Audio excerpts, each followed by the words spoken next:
Olá, pessoal, seja muito bem-vindo a mais um episódio do seu podcast A Arte de Vencer.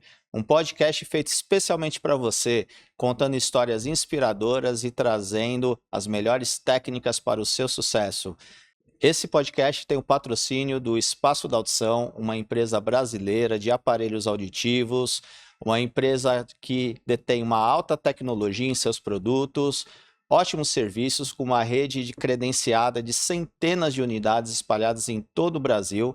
Então, se você tem um problema auditivo ou conhece alguém que tem um problema auditivo, não deixe de entrar em contato com o Espaço da Audição, www.espaçodaudição.com.br. Agende seu horário, fale com os profissionais e busque um profissional mais próximo de você. Não deixe de cuidar da sua audição, ela é muito importante para você. Bom, no episódio de hoje eu tenho um convidado muito especial. Vamos contar uma história extremamente inspiradora para todos vocês, eu tenho muita certeza, então fique atento. Antes de apresentar meu convidado, vou pedir para que vocês se inscrevam no nosso canal no YouTube, curta as nossas páginas nas redes sociais e também curte, comenta e compartilha esse vídeo com todos aqueles que você conheçam, tá bom? Muito obrigado a todos e vamos começar. Hoje o meu convidado é o Roberto Policício. Isso. O Roberto, ele é ex-CEO da BioAge. Isso. E antes de ele contar a história dele, eu quero deixar uma pergunta para vocês aqui. Vocês teriam coragem? Responda honestamente e comenta aí nos comentários. Você teria coragem de assumir uma empresa que estava praticamente abandonada, com muitos problemas, e depois de 10 anos, 11 anos, você conseguir vendê-la para um grande grupo? Você teria essa coragem, principalmente no mercado extremamente competitivo? O Roberto teve essa coragem e vai contar essa história para a gente. Seja muito bem-vindo, Roberto. Obrigado. Boa tarde, Zé Cláudio. É verdade. Eu estou aqui lembrando de como tudo começou. Na verdade, essa última investida na minha vida de trabalho, né, como empreendedor, eu iniciei aos 60 anos de idade, né, quando eu pensava que já estava bem próximo de pensar na aposentadoria. Uhum. Afinal, havia trabalhado de muito cedo, desde os 16 anos de idade, consegui juntar um patrimônio que seria suficiente para minha aposentadoria, mas sempre borbulhava nas veias a vontade de empreender, de Tá no novos DNA desafios. já, Está né? no DNA, exatamente. E aí foi que apareceu a oportunidade, né? Nós conhecemos essa empresa, eu me tornei consultor dessa empresa no ano de 2010, 2011, mais ou menos, finalzinho de 2010, começo de 2011. Conheci essa empresa, como você falou, numa situação dramática. Ela estava prestes a encerrar as atividades no mercado brasileiro. Essa empresa, que foi inaugurada em 2001, portanto, 10 anos antes desse momento do nosso encontro, do meu encontro com a empresa, a BioAge, ela foi fundada por um médico, cirurgião plástico, Dr. Jamel Fares, um homem muito conhecido no ramo da cirurgia, da estética, né?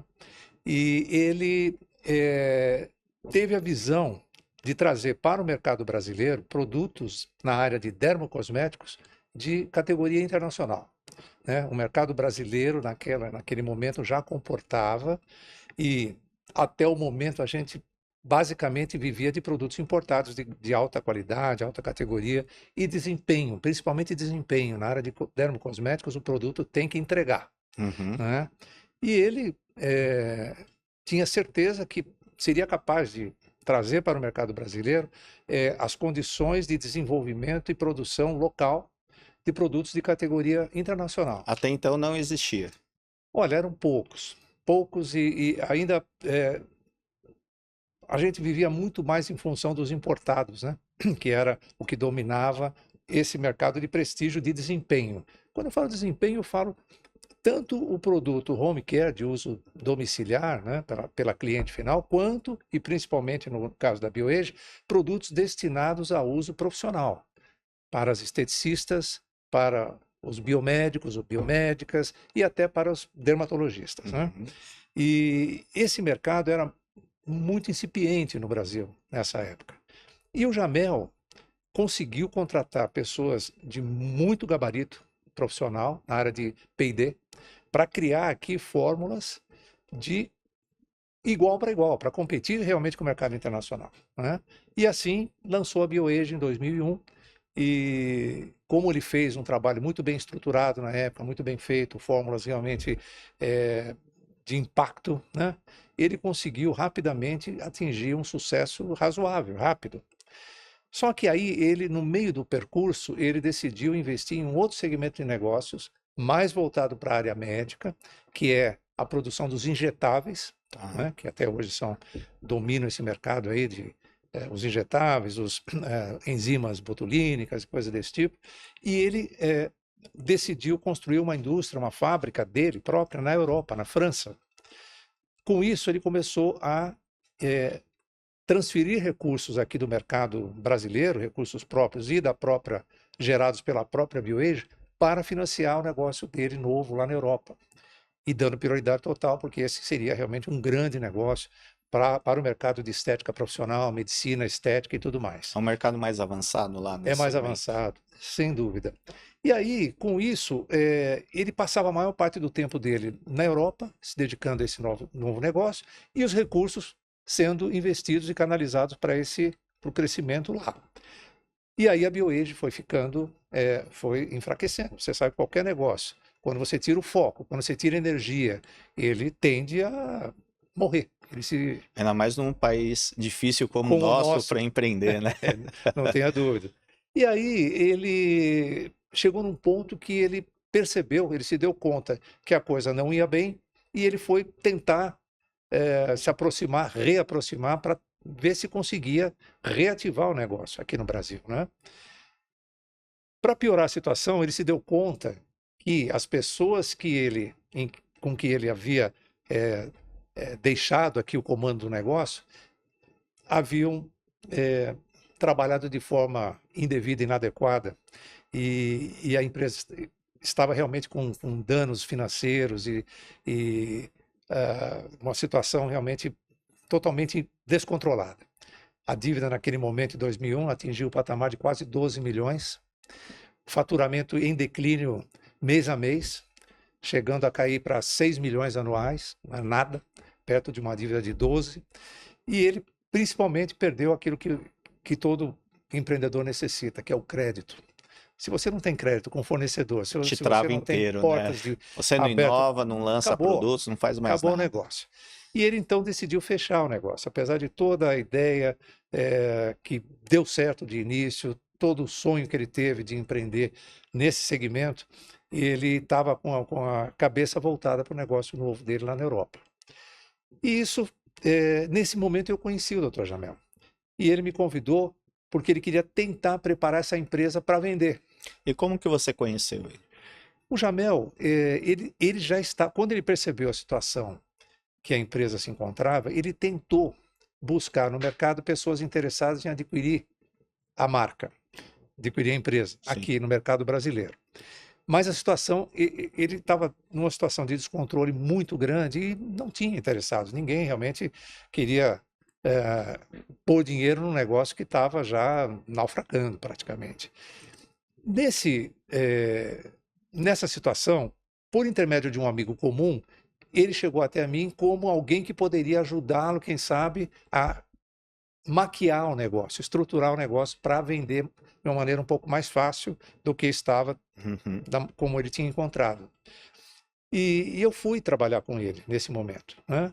Quando eu cheguei e me deparei com a situação, a realidade dos fatos, eu falei, olha, Jamel, a empresa é recuperável, mas nesse momento, você, para sair, para criar uma energia e voltar novamente a uma espiral ascendente, você precisa de um investimento mínimo na ordem de 3 milhões naquele momento. Ele falou, eu não tenho, esse dinheiro todo estou colocando todo esse dinheiro no empreendimento novo, lá na Europa, a tal empresa dos injetáveis.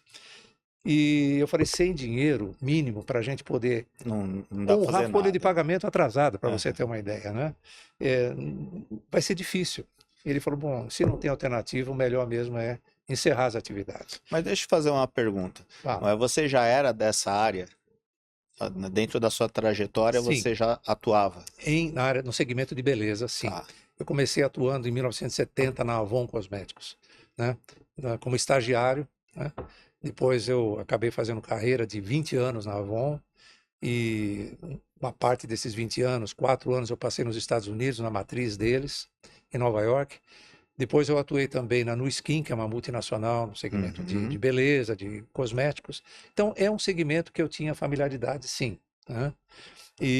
Mas atuei em outras áreas também. Atuei em outras áreas e empreendi em outras áreas também, além de cosméticos. A maior parte do tempo foi realmente cosméticos. E isso também entra um pouco na veia, sabe? Você é uma coisa que você acaba se envolvendo de uma maneira até passional com isso, né? E, bom, nesse momento eu falei para ele que ele disse então que iria fechar o negócio. Eu falei, ó, Jamel, você pode até decidir fechar, é uma decisão que compete a você, você é o dono, está o seu nome no contrato social, mas lembre-se de uma coisa, o governo não vai te perdoar as dívidas de impostos, os bancos não vão perdoar as dívidas que você acumulou em todos eles, os 3 grandes bancos, e você tem hoje as portas fechadas com os fornecedores com dívidas acumuladas, fora a folha de pagamento atrasada para os seus funcionários. Quer dizer, isso tudo vai virar uma avalanche na sua cabeça. Uhum. Você não vai ter paz nem sossego, pode ter certeza, nos próximos anos. E ele estava realmente bem desorientado nessa hora. E aí surgiu a ideia, conversando com meu enteado em casa, que é um empreendedor nato também, surgiu a ideia de a gente fazer uma avaliação de uma proposta de assumir a empresa pela dívida. Mas e aí? Se eram necessários 3 milhões para poder minimamente reativar o negócio, como a gente iria conduzir isso? Como a gente iria levar isso adiante? E aí surgiu a ideia, a proposta de vender 50%, adquirir a empresa do Jamel pela dívida e oferecer 50% da empresa a novos sócios investidores que iriam colocar 3 milhões, que era o dinheiro que a gente precisava para Necessário. reativar. Uhum. O que aconteceu, José Cláudio? Nós, para poder vender uma empresa naquela situação, nós tivemos que elaborar um business plan muito bem detalhado, muito bem feito, que dava garantia, pelo menos dava a visão a esses potenciais sócios de que a empresa era recuperável e de que ela daria lucro no futuro a médio prazo. Porque ninguém ia pôr dinheiro numa coisa que não tivesse perspectiva Era nenhuma. quase que comprar um imóvel na planta, sabendo que o terreno estava contaminado, né? Mais ou menos. Mas nós fizemos esse plano e dividimos em 10 cotas de 300 mil reais, porque achamos que seria mais fácil alguém arriscar 300 mil do que os 3 milhões. Vamos fazer 10 cotas de 300 mil, vendemos 50% da empresa e conseguimos logo arrumar alguns amigos que apostaram, conheciam a gente, me conheciam de anos, Em vocês, né? basicamente apostando em nós, na nossa competência, na capacidade de reverter o negócio, de transformar o negócio em alguma coisa lucrativa no futuro. Nós tínhamos vendido já 8 cotas de 300 mil cada, faltavam 2. A gente já estava animado. Bom, com isso a gente já consegue ter uma visão, uma perspectiva de recomeçar o negócio, né? Dá até confiança saber que É, 8 pessoas analisaram o projeto, né, o E, business plan, e e colocaram, acreditaram. acreditaram. Exatamente. Mas aí, quando nós fomos oferecer para um último, que seria, vamos tentar vender 2 cotas para ele, né? Que era um amigo do Tiago. Vamos oferecer, marcamos.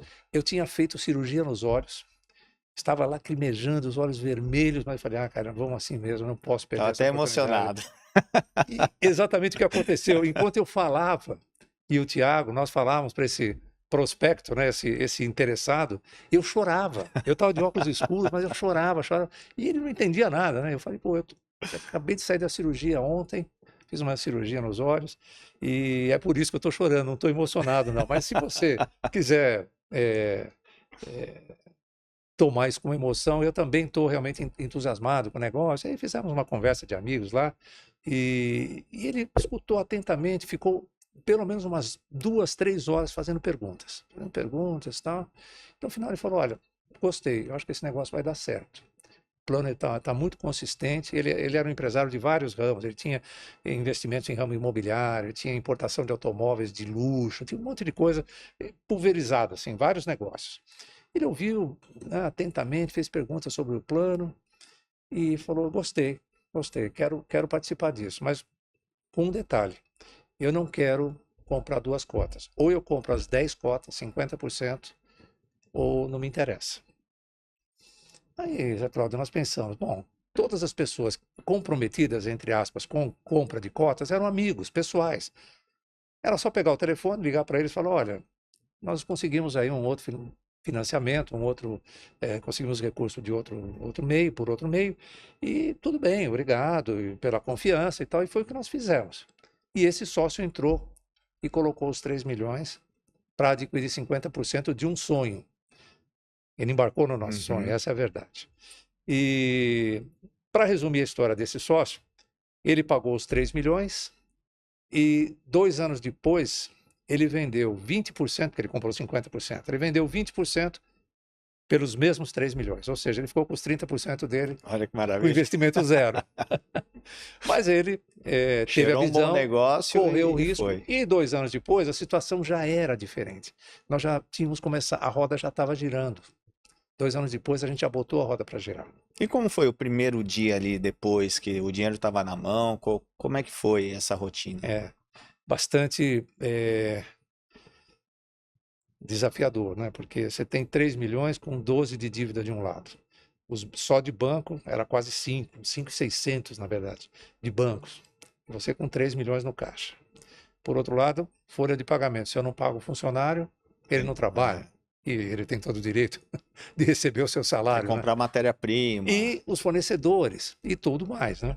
Bom, os impostos, primeira coisa, imposto, agora nós não vamos poder pagar. Vamos contratar uma empresa especializada para tentar negociar essa dívida de uma forma mais elástica, num prazo bem, de preferência 10 anos ou mais, né?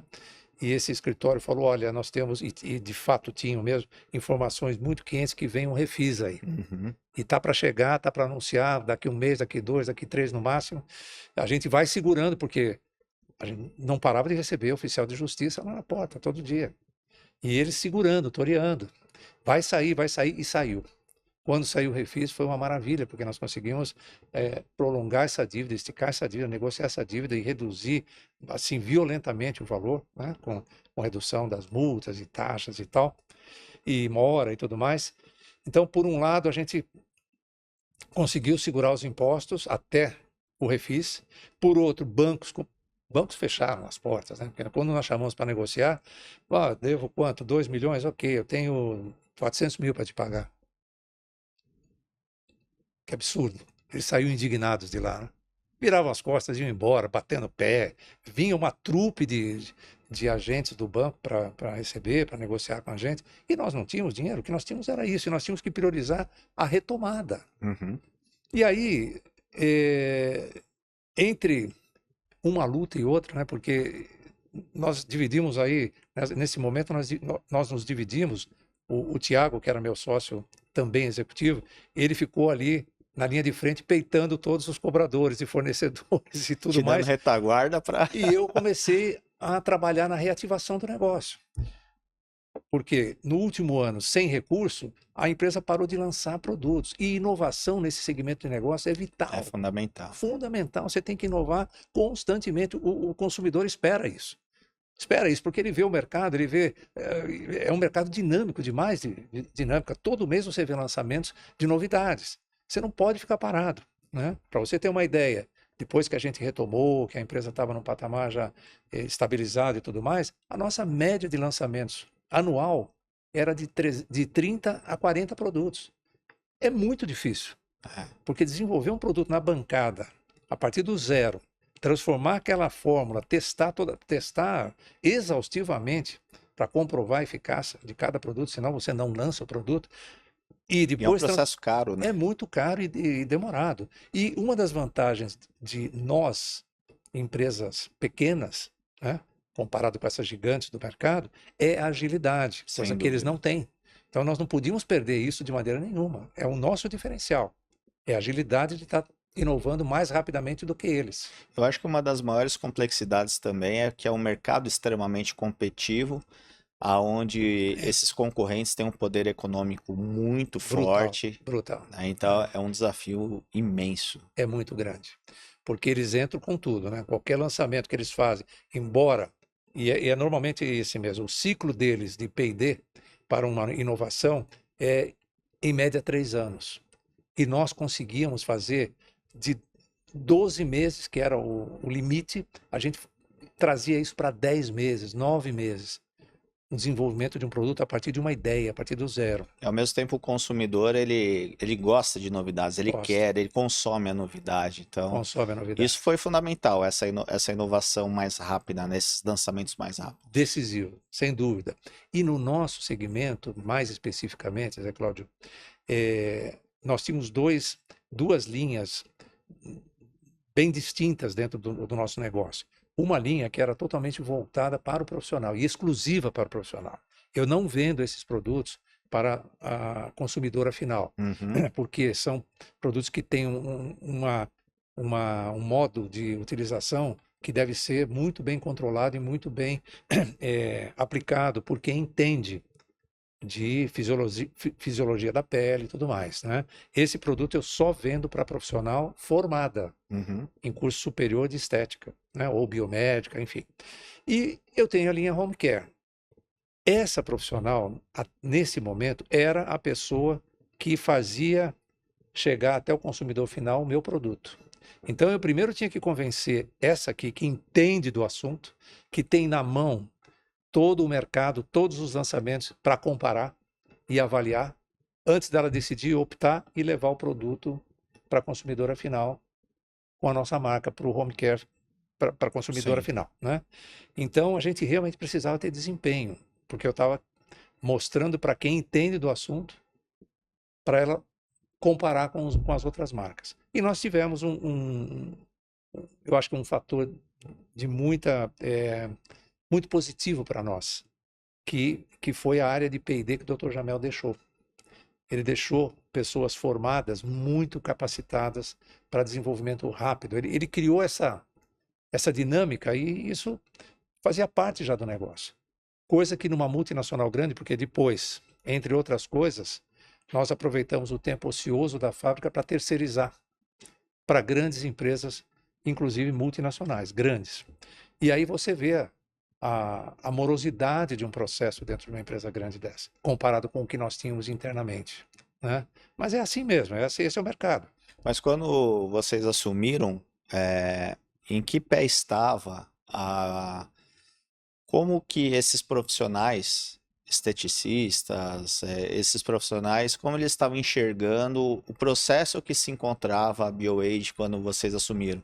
Foi difícil esse poder de convencimento? Faltava credibilidade ou não? Existia já uma aprovação dos pedidos que carecia de lançamentos, mas ainda assim as pessoas elogiavam os produtos, estavam animados com a reestruturação? Como é que foi? É, esse foi um ponto crucial, decisivo para nós levarmos adiante o nosso projeto, né? Antes de tomar a decisão de fazer a proposta, eu pessoalmente fiz um trabalho de campo, uma prospecção em várias clientes ativas, ainda ativas, e principalmente algumas clientes que haviam deixado de comprar nos últimos 3 meses, depois nos últimos 6 meses. Eu selecionei um grupo de 20 clientes e fui pessoalmente, humildemente, conversar com cada uma delas. E eu queria ouvir o que elas tinham para dizer a respeito da empresa. E um ponto comum, José Cláudio, a empresa havia trabalhado mal, atendido mal, vários problemas de serviço principalmente, ou de serviço, né? É, Mas elas tinham um conceito muito alto da performance do produto.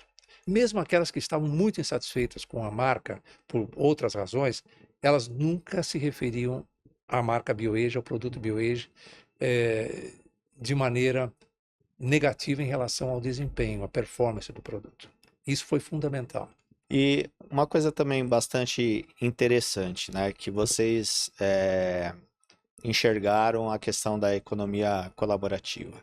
Afinal de contas, vocês identificaram grande quantidade de profissionais que atuam no segmento, porém ainda existia uma limitação de capilaridade de vendas em função de conseguir franqueados, né? E o Brasil é um país continental. Se a gente pensar em 50, 60 franqueados para um tamanho como o Brasil, ainda É pouco, apesar de ser muito, é mas é pouco, é pouco pouco. para atingir, né, essa capilaridade toda. É, E aí surgiu a ideia do Derma Expert. isso mesmo. 60 realmente são poucos franqueados. Na verdade, como eu te falei, né, eles, é, dos 60 você tinha metade deles com 2 e até 3 outras Chega a umas lojas, 100 pontos de unidades, venda, mais ou menos. ponto de venda abertos, mais de 60, talvez Uhum. umas 100 unidades. Mas ainda assim é pouco, o Brasil é muito grande. Então a gente começou a perceber que eles estavam desbravando os mercados, né? Um distribuidor de Porto Alegre, que é o maior, até hoje é o maior do Brasil, muito grande. O distribuidor de Porto Alegre, na verdade, atendia o Rio Grande do Sul inteiro, mas era um trabalho insano. Porto Alegre, o Rio Grande do Sul é imenso, É. né? Tem cidades espalhadas 300, 400, 500 quilômetros de distância, boas cidades com potencial enorme e com um número crescente de profissionais, com escolas de estética, curso superior de estética. Então, era muito difícil para ele dar assistência, dar o atendimento, né, sem ter uma unidade de franquia em cada uma dessas localidades. Por outro lado, montar uma franquia no modelo nosso era muito caro, porque um modelo nosso pressupunha estoque no local, loja para atendimento profissional, parte profissional, loja separada para atendimento home care Uhum. e um centro de treinamento, fora a parte administrativa, que podia ser pequena, aí já não é tão grande assim, mas era obrigatório ter um centro de treinamento para pelo menos 20 pessoas, porque isso é que girava o negócio, os workshops semanais, os treinamentos e tal, né, continuamente. Então, para você montar uma unidade franqueada, numa cidade, digamos, vamos falar um pouquinho, Santa Maria, né, quase 400 quilômetros de distância de Porto Alegre, que é uma cidade com enorme potencial, cidade com gente que consomem estética, consomem beleza, né? E é interessante, mas para montar uma estrutura dessa lá, pô, custo-benefício, investimento, não era uma coisa simples Uhum. de ser elaborado, de se fazer. E aí nós começamos com essa ideia, vamos capilarizar por meio de uma franquia na mão do celular. Vamos pegar pessoas que têm esse perfil empreendedor, que têm esse liderança dentro do mercado da estética local, regional, e vamos transformá-la numa subfranqueada da franquia de Porto Alegre. E nós criamos um aplicativo para essa finalidade.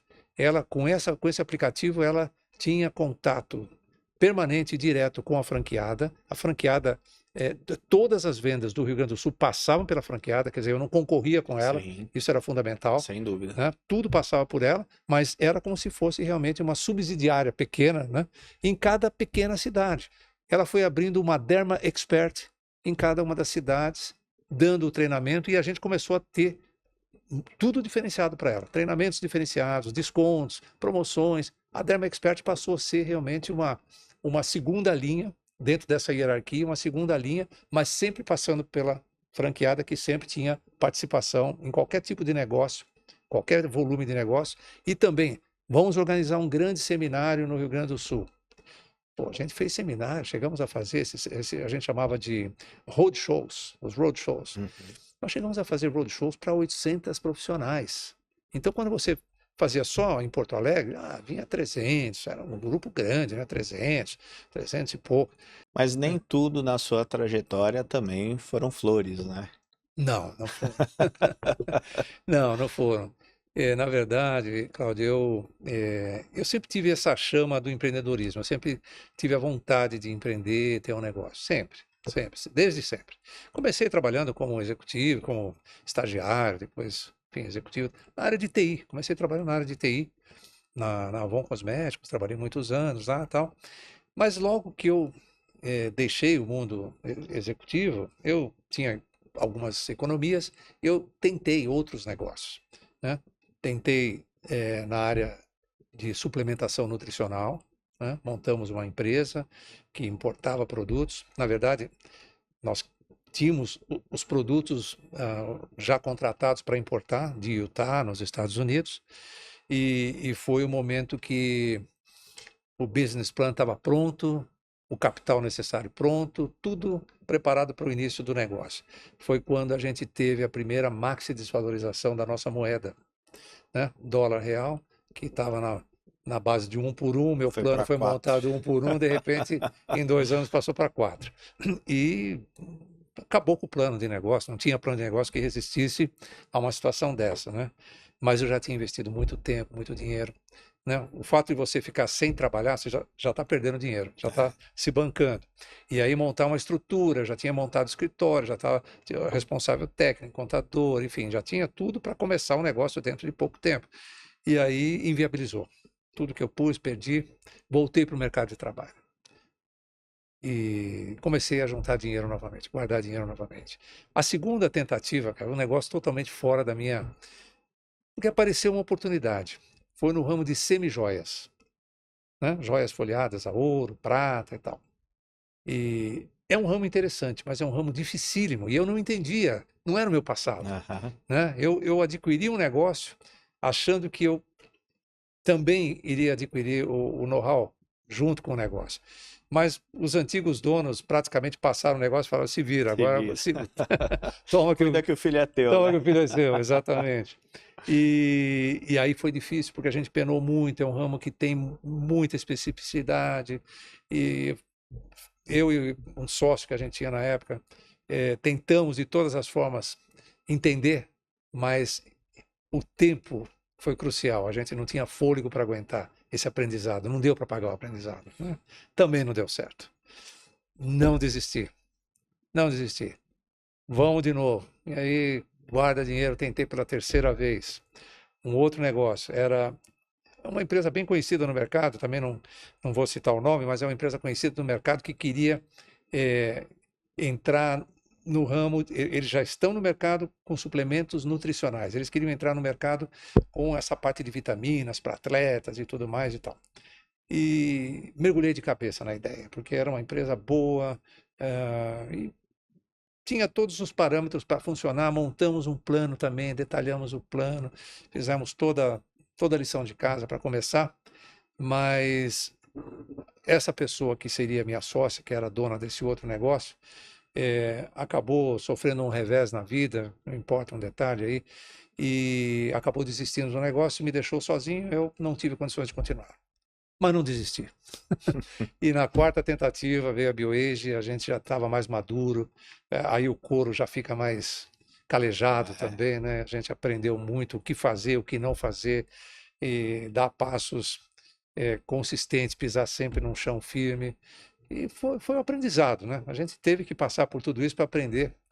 E felizmente esse último acabou dando muito certo, né? A gente acabou, como você falou no início, depois de 11 anos, quase 11 anos, nós começamos antes disso, né, nós começamos a perceber que dentro do nosso segmento de cosmética profissional, nós havíamos nos tornado líder de mercado. Eu não sabia, porque não tem uma entidade que compila os dados. Eu não sabia.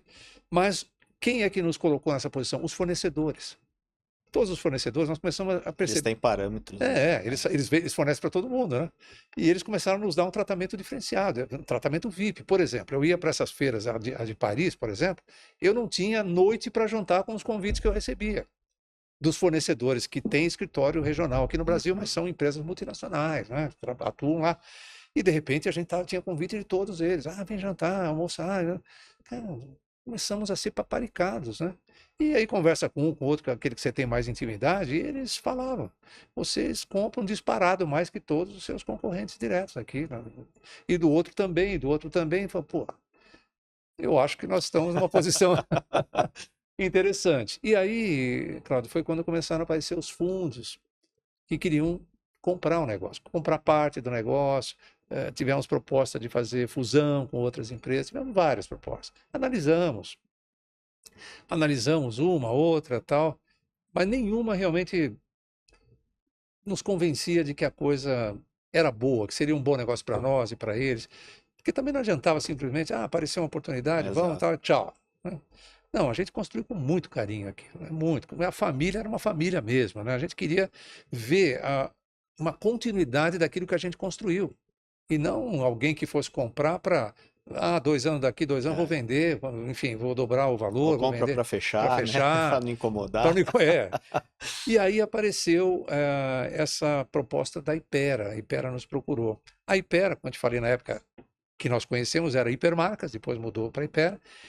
Nós ainda continuávamos fabricando, terceirizando para eles. Então nós tínhamos um ótimo relacionamento, né? E conhecia os princípios, os valores da empresa, que era uma empresa espetacular, uma das melhores empresas do Brasil, com certeza, né? E, pô, quando eles nos apresentaram o plano, né? A ideia deles era, desde o princípio foi, nós queremos ser a primeira grande empresa brasileira a atuar no segmento da estética profissional. E de fato foram. De fato eles foram os primeiros. Grandes que entraram no mercado de estética profissional. E eles estão apostando muito nisso, porque eles viram o crescimento. Mais de 150 mil profissionais. E a tendência é cada ano você ter 3, 4, 5 mil novas no É mercado. muita gente. Esse negócio vai crescer muito ainda. E eles tiveram a visão de ver esse mercado, fizeram investimento na aquisição e continuaram fazendo investimentos, estão fazendo investimentos, para se tornar disparado a grande líder no mercado da estética profissional. E vão. Um recado final? Nunca desista. Tenta. Se você acha que você pode empreender, que você sente essa vontade, esse desejo de atingir o sucesso e ser dono do seu próprio negócio, comandar uma equipe, é difícil, mas é muito prazeroso. Depois a recompensa final vale muito a pena, com certeza. No meu caso, valeu muito a pena. É isso. Muito obrigado, Roberto, pela Obrigado. sua participação, pela sua disponibilidade. Obrigado. Parabéns pelo sucesso. Um orgulho muito grande da sua trajetória, de ter levado o nome do nosso Brasil para os cenários internacionais nesse segmento. A gente tem muito orgulho da BioAge ser uma empresa de sucesso brasileira e que continua nos representando até hoje. Obrigado. Obrigado. E aguardem os próximos episódios do Arte de Vencer. Deixe o seu like, se inscreva no canal, curte, comenta e compartilha com todas as pessoas que vocês acham que vão se interessar por essa história extremamente inspiradora. Até a próxima.